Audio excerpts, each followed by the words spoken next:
G'day everyone, it's Scott Allen, and thanks once again for joining us on Let's Talk Rugby. We're brought to you by theraw.com.au. I know it's been a long rugby season, we're getting towards the end.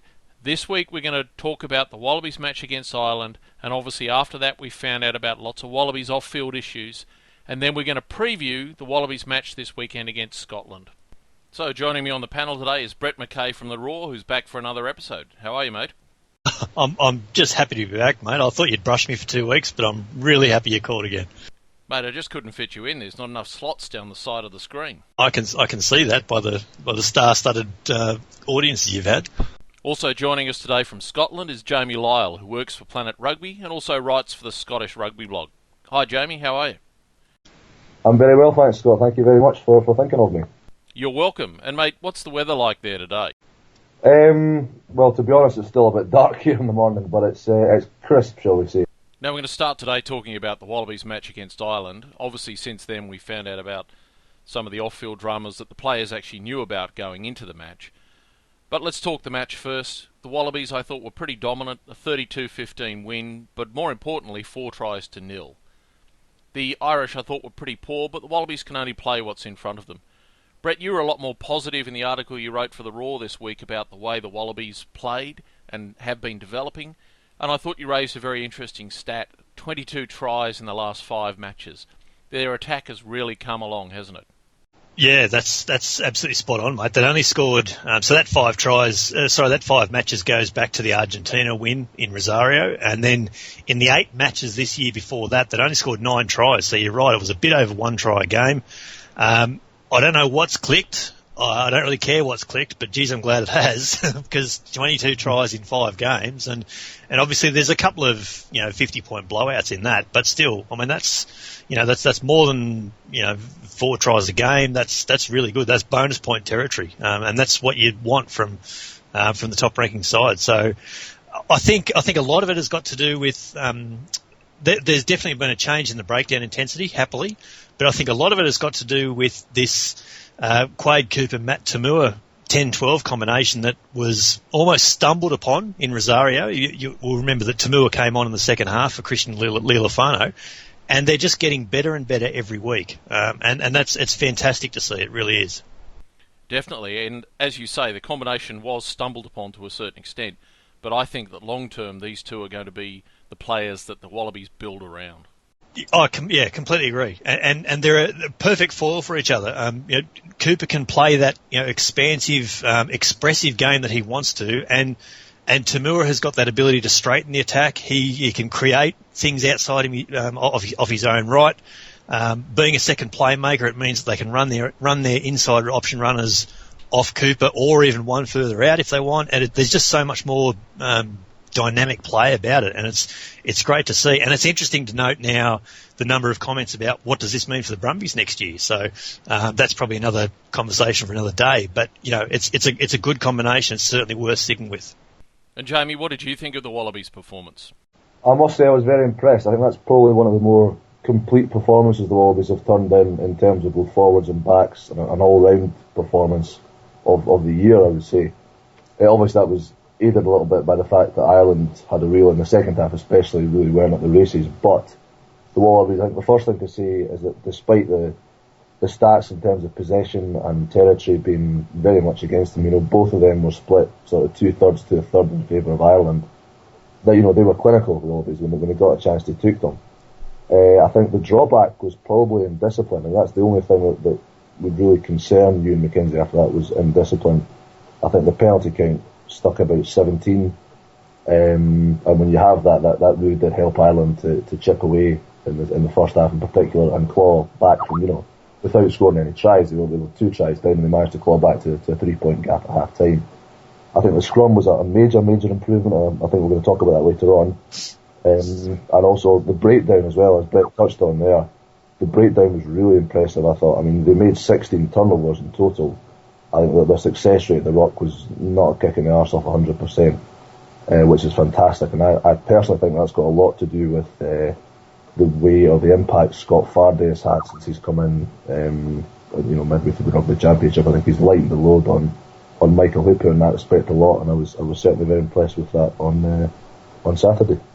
Brett, we'll talk some more about the Wallabies attack in a moment, but what about the Irish defence? I know you did some analysis on the Quade Cooper try and some lovely squiggly lines from you showing how it happened, but what about the Irish defence overall? It looks passive and it looked a little confused with some of the Wallabies' threats.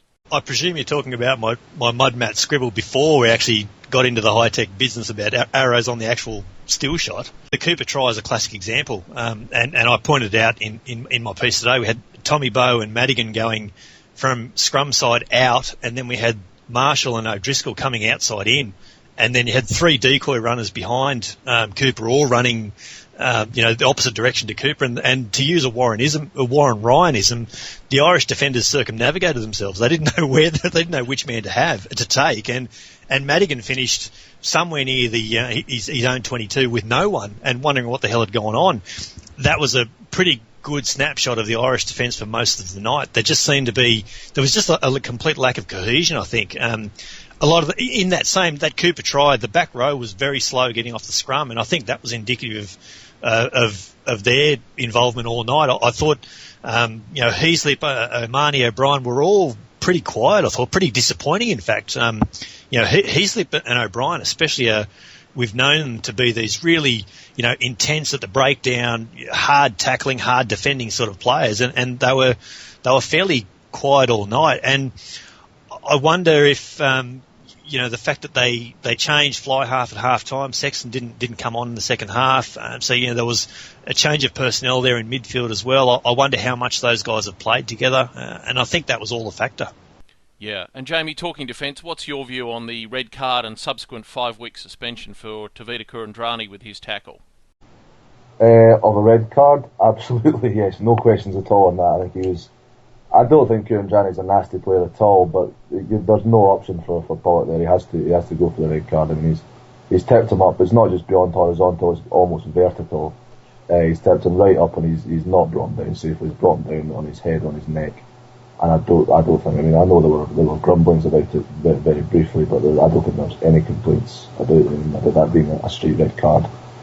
5 weeks. I suppose you could say that was a little bit harsh. I haven't seen. I can't recall many recent examples to sort of compare against. I know we in Scotland, we had our centre Nick DeLuca was banned for, I think it was 13 weeks for a much nastier spear tackle. But I thought he might have got away with 2 or 3 weeks. I don't think he'd get as many as that. But it was a bad tackle. Let's be honest. Yes, and Brett, what did you think? Yeah, look, I can't disagree with any of that.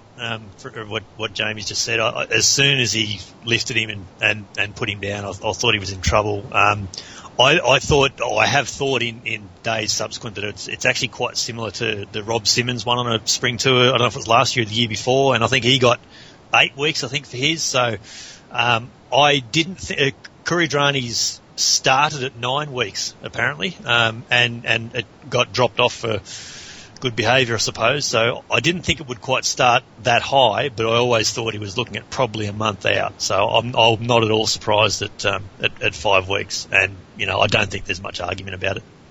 Yeah, when I watched it live, I wasn't sure it was that bad, and I've been away for a few days, so I wasn't able to sit down and look at it, slow it down frame by frame. But when I've done that, it's a pretty bad tackle. So I agree with what you guys say. Yeah, he wasn't helped by. I think Tamua might have acted as a bit of a fulcrum for him, and I think it just got away on it, like all these tip tackles do. And Sam Warburton in the Rugby World Cup semi a couple of years ago is a classic example. It started off as a good, strong, dominant tackle, and in a split second it got away from him, and that split second is going to cost him 5 weeks now. Yeah, and for all the talk of, we're supposed to be a hard, tough game, we just can't accept that sort of dangerous tackle that puts a player in a really bad position. Yeah. And the IRB's been clamping down on these tip tackles for the last 2 or 3 years, and it's obviously working, because I can't actually think of who the last player was, even in Super Rugby, who was sent off for a tip tackle this year. So they're becoming fewer and fewer between, which is good. We don't need that sort of thing in the game. So moving on to other areas of the game, Brett, I talked with Laurie Fisher last week about the need for the forwards to really step up and take on this Irish pack, and my question was whether or not they could match the Irish pack. Do you think they did more than match them? Yeah, absolutely, mate. Laurie made mention early on. He mentioned set piece, obviously, and he one of the things he mentioned was that they need to really have a crack at Rory Best's throw, and I thought they did that pretty well all night in the line out. And he said they needed to compete against Devon Toner, and the first line out of the game was Devon Toner jumping at 3, and he went up with, I think, Simmons in front of him and Moen behind him, and they lost the line out. So that set the tone for the night. They scrum particularly well. I don't think there's been a better 8-man Wallabies scrummaging effort. Certainly not this year. I suggested this win overall was the best since the Tri Nations decider in 2011 against the All Blacks in Brisbane. Maybe it's the best scrummaging performance since then. Even I don't know. I'll put that over to better scrummaging aficionados than me. Yeah, absolutely more than match. The last 10 minutes was the telling point for me. 2 Irish scrums 5 metres out from the Australian line. Australia down to 14 men at that stage. They defended a scrum with 7 men and won a penalty both times. Absolutely. The scrum performance was really good. It was solid all night. As you say, those scrums at the end of the match were good.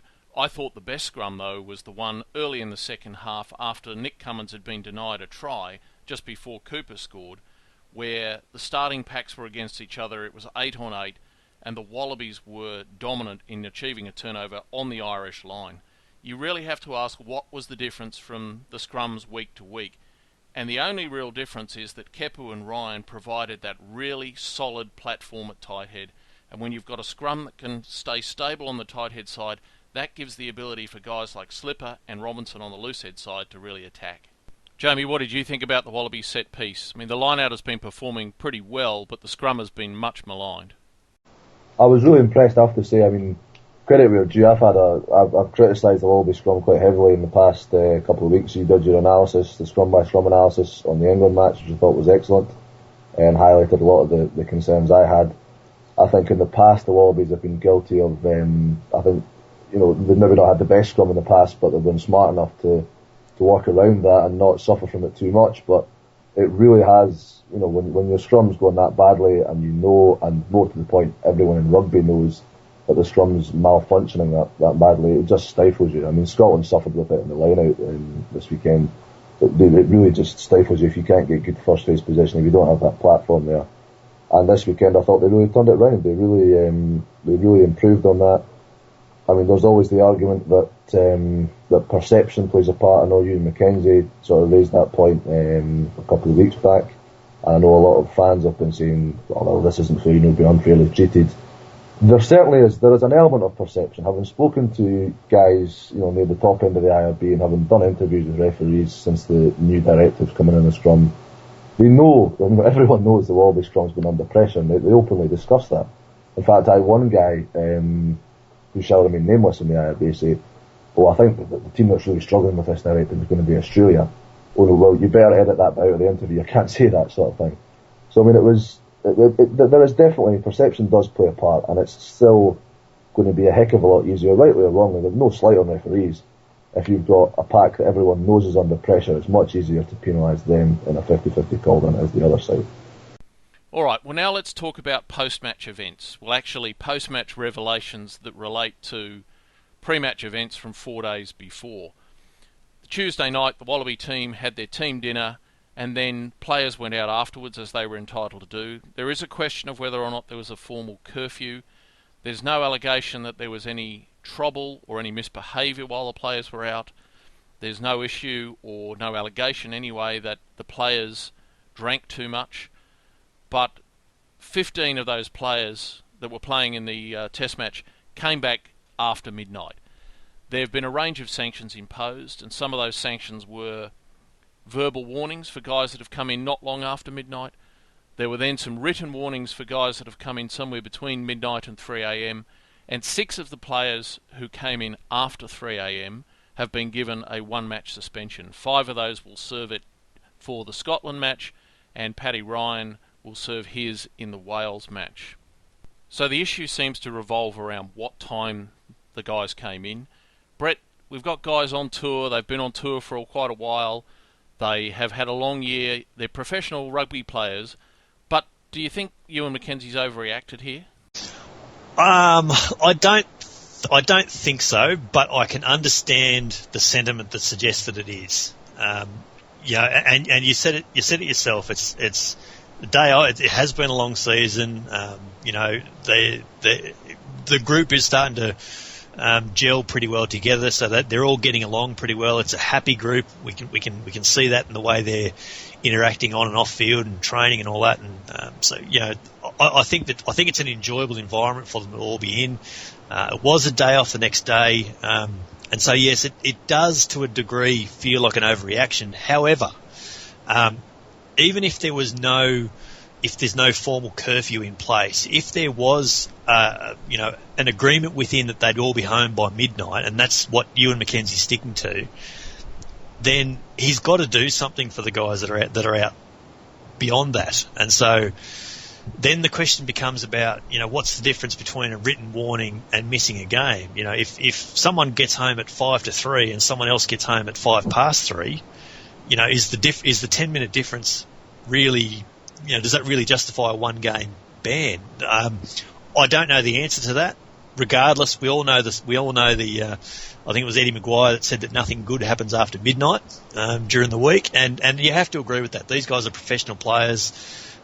There's got to be agreed protocols within the team, and if they have broken it, like they seem to have, he couldn't do nothing. Yeah, Jamie, what's your view on it, and how's the reaction been in Scotland? Well, the reaction in Scotland, certainly, the first thing was, they're missing 6 players who might stand a chance this week, sort of thing. But who were the 6? Who were the 6? That's it.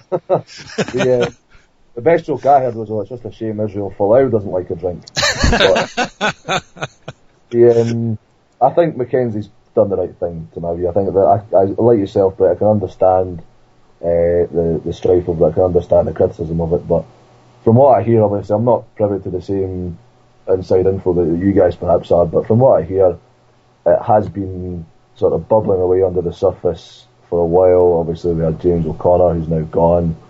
But back on the sanctions, I think McKenzie had to take some sort of a hardline stance on it. I don't think he can, a clear message needs to be sent. We can't, regardless, obviously, there were no complaints, no incidents, but their behaviour, or what they got up to, obviously fell below the standards that you expect of a professional rugby team the week of a big test match.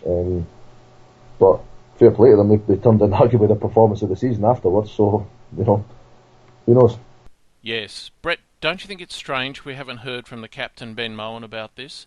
I mean, the coach has come down very strongly, and yet we've heard nothing. I would have thought that the players, as a group, would have wanted to express their thoughts, and you do that through your captain, call a press conference, say to everybody, we've made some mistakes, it's not going to happen again, we back what the coach has said.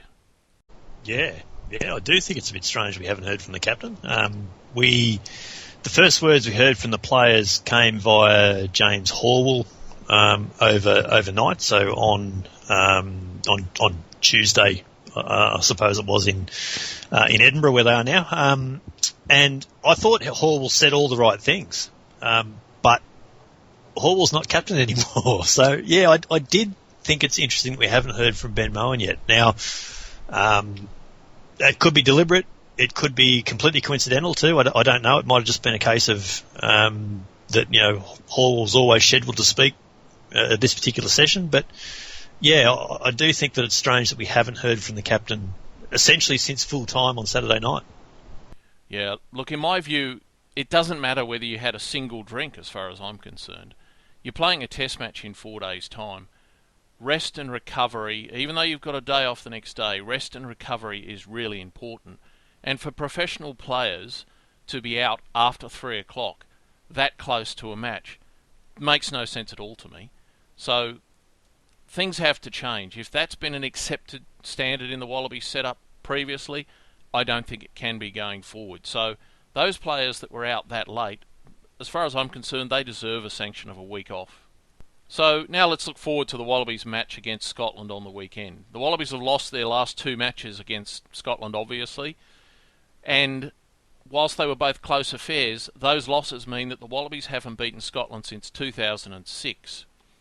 Ewan McKenzie has said that the suspension of players and the disruption that's caused, quite apart from the fact that some of the better players are out, isn't going to be used as an excuse in the match. Jamie, what's Scotland's form been like, and how strong a performance can we expect this weekend? Well, I think the first thing to note, Scott, I'll just shoot off on a tangent briefly, is that, of course, there's a strife over, well, the Wallabies are missing XYZ.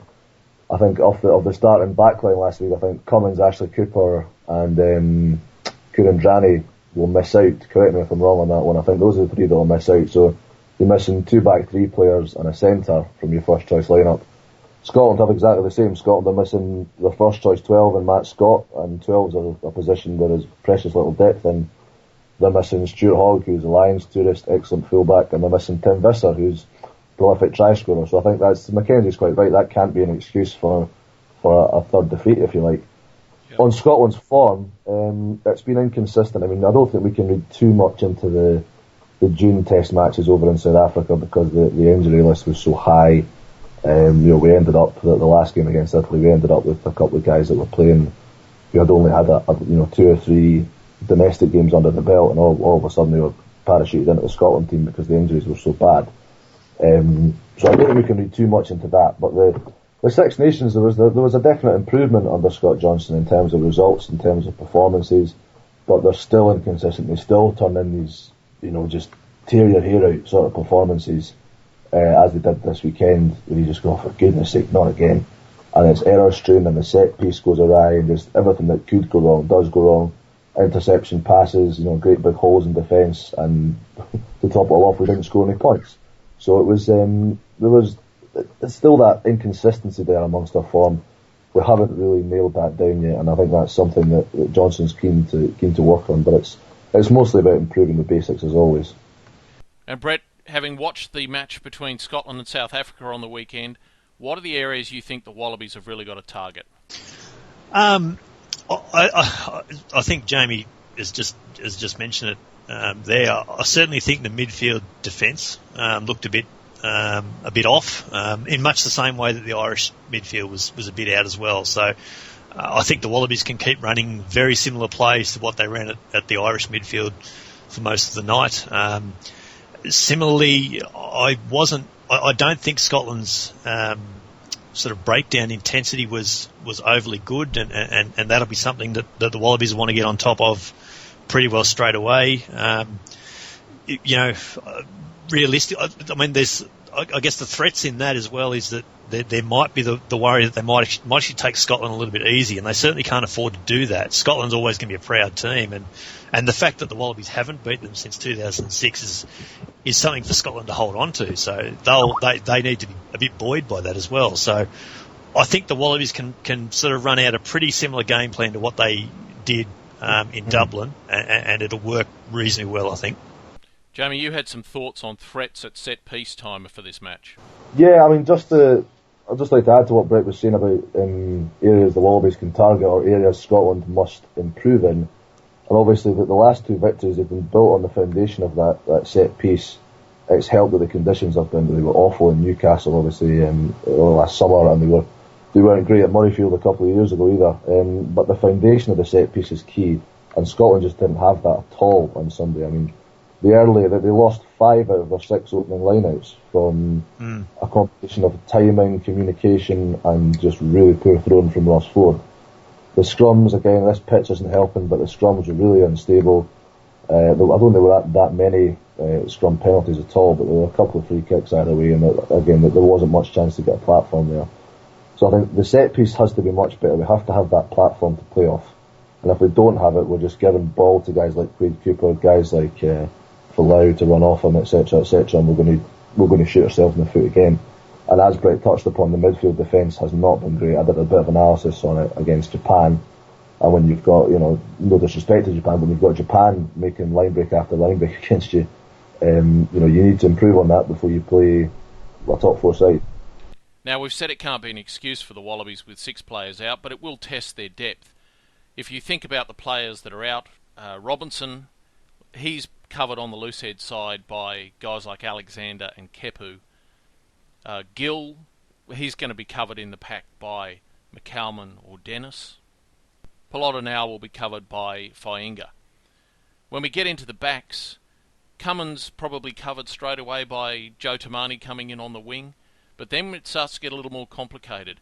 With Kuridrani out, you would have thought that the first guy in would have been Adam Ashley Cooper, but he's out as well. So we need someone who can play 13 and we need a winger. And if you look at the guys in the squad, we're getting pretty low on backs. It's likely that Foley will come into the starting side and play at fullback, and that then leaves two players available to cover the other positions, Folau and Fiua Sortia.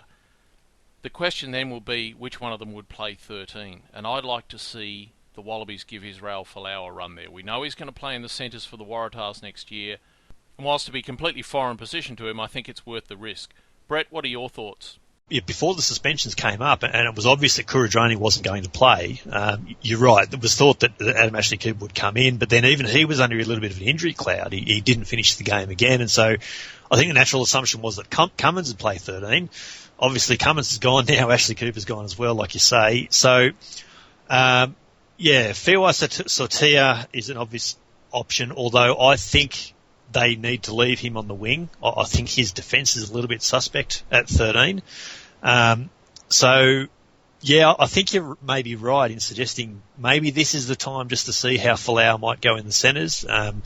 With no disrespect to Scotland at all, perhaps it isn't as big a risk to try him at 13 against Scotland as it would have been even against Ireland last week and try and have him mark Brian O'Driscoll. The other one I'll throw in there, and this is a real smoky from left field, if you like, is that they could actually play Christian Lyall at 13 and just have that combination between Tamua and Lyall from the Brumbies, albeit one spot in for both of them. Maybe they can utilise that in the centres and that might work. That could then leave Folau at the back where he's so strong under the high ball, he's so strong returning kick returns and things like that. That then would leave Fiua Sortia and Tamani to be the wingers, and then you've got Beetham on the bench with Foley, I suppose. So that could work. Maybe there's a smoky for you. Yeah, I think that might be too much of a smoky. I think the Wallabies have been operating at their best with a big, strong ball runner at 13. Ashley Cooper was good. Kuridrani's been good. Folau could fill the same role. In fact, I think he'd kill it in attack at 13. The question is always going to be defence. It's the hardest position in the field to defend. You've got to cover the midfield runners, you've got to cover guys coming back on the angle, but then you've got to be ready to move wide very quickly to cover the ball being played out the back or just a very wide ball and go out and help your winger. So that would be difficult for Folau or any player to pick up having not played that position in Union before. Very different to the left and right centre position that he would have played in league. There is Peter Beetham, who we know has been called into the squad, and I think, though, that he will be the bench reserve for the back three. Jamie, you've heard Brett and my thoughts on which players will actually be starting against Scotland. Given that, who do you think are the biggest threats that Scotland have got to worry about? The biggest threats, I think, I'll skip over the obvious ones for now. I mean, obviously, Mr. Folau is huge. He's just king of the skies at the moment. His aerial abilities, I think, is just unparalleled in rugby just now. I mean, he starts from miles away from the ball, and you can watch on the TV and you think that ball's going to hit the ground, or no, the chaser's going to get that ball and just boom. It's like a giant jumping against little kids. It's ridiculous. And you see him coming from miles back, up in the air, bang, done. So obviously Will Guinea doesn't see him coming from miles back. Very true. But no, we can't. That's the point. We can't kick loose to these guys, or we're going to get punished. So he's obviously the guy grabbing all the headlines. I think another one, obviously the halfbacks, Quade Cooper, as I touched on before, really turned it around, and credit to him for doing that, and credit to you, Mackenzie, for managing him very well. He's back to what I'd say was close to his best international form. He's running flat, he's challenging defences, he's great range of passing, as we know what we're going to get from him. The two guys that really impressed me in the pack, and all the more so because the pack has been, let's just say, on the back foot for a lot of the Rugby Championship. We briefly talked about them. Stephen Moore and Scott Fardy, the two guys I'd highlight there. Moore, I think he's a bit of an unsung hero of that Australian pack, and I think he hasn't stood out as much because they've been under pressure and because he's been playing against guys like Duplessis and Strauss. But again, playing in a pack that's been bested by the Boks, by the Blacks, I think he's had a really, really good year all round. I think he's been outstanding. And he was brilliant in the loose and around the park. We saw his lovely one-hand offload last week. Scott Fardy, I think, has made a big impact, as I said before, on the breakdown. I think in the early Rugby Championship games, Michael Hooper was fighting a bit of a lonely battle in there and coming off second best to, tremendous back rows from all three opposing Rugby Championship sides. But Scott Fardy, I think, is really lighting the load on him, if you see what I mean. When he came in, I think he takes a lot of responsibility for what goes on there. He's a hard player, and he's obviously got the skills, the ball skills as well. Jamie, I imagine there wasn't a lot of confidence in Scotland after last weekend's matches, given the way that the Wallabies played against Ireland and the pretty impotent performance from Scotland against South Africa. But now, with these changes to the Wallaby team, is there a little bit of hope now? Oh no, I mean we can't be relying on that sort of thing to boost our chance. I mean, obviously it's going to be probably more beneficial to us than it will the Wallabies to be missing 6 players from their 23. But we certainly can't be relying on that sort of thing to get a result. No, that'd be ridiculous. But we know the areas we need to improve on. I mean, Scott Johnson in his post-match conference on Sunday it was pretty fair assessment of what they need to improve on. It's the same stuff that they've always needed to work on since he took over. Really, it's that set piece platform, it's the breakdown, it's the tackle area, and that'll all be key on Saturday. But we can't worry too much about the disruption of the Wallaby camp or how it might affect us. I think we've got to just focus on the areas that we need to improve, which are perfectly clear. Certainly from Sunday, they were exposed quite brutally on Sunday. And I think Scott Johnson's comment was, they were very clinical, but a lot of it came from our mistakes. I think the exact line was, there was a lot of us in there as well. So I think we know that making those kind of mistakes and failing to get the set piece going, failing to defend well, and certainly kicking loosely, it's going to be another recipe for disaster, regardless of who the Wallabies pick. Okay, so Scotland by how many then? 25 to 30. What can we have on that? Giving up. Do you want to give us your real prediction that you're going to hang your hat on? Yeah, I think it'll be a reasonably tight affair. If it's even kick off, if the rain does come down, it's going to be a bit of a sloppy one. I think it'll be tighter than both last week's games. I don't think there will be a big winning margin. I would think Australia by 12 to 15 points, I'm going to say. Okay. Brett, what have you got for us? What's your fearless prediction? I agree. I think Wallabies by about 15, but if Scotland happen to get up, I really want the first tweet that I see on Sunday morning to be from Jamie. I told you, blokes. I agree with that. I think the Wallabies really need to put everything behind them. They need to kick on again from this Ireland game. And I think I said, perhaps on a different podcast, 8 or 10 points over Ireland last week, and they need to be kicking that on again. So yeah, I think it's going to be probably 15 or more. Okay, from my point of view, I'll be pretty disappointed if the Wallabies don't get up by more than 10. Yeah, we've had some disruption, but so has Scotland, as Jamie's explained. Look, I think we've also got the depth. These guys have been on tour, training with the team. They know what's required. I'm pretty confident they can step in. And I think that we may see the team or the guys that are playing this weekend playing for their mates who are suspended as a bit of a show of solidarity. Guys, thanks very much to both of you for your time. Jamie, I know you've gotten up early in the freezing cold. Has the sun come up there yet? It has, yes. I can see out the window. It's making a very brief appearance at this time of year. Okay, well, we look forward to reading your articles both before and after the match on Planet Rugby and the Scottish Rugby blog, so I'll include a link to those with the article.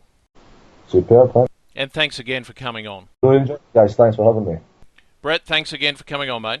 Thanks for having us, and great to talk to Jamie too. We've had a couple of interactions through Twitter and all that, but great to talk to him somewhat in person. And thanks to all of you for watching this week's episode. We'll be back next week with the Wallabies' final match of the end-of-year tour against Wales.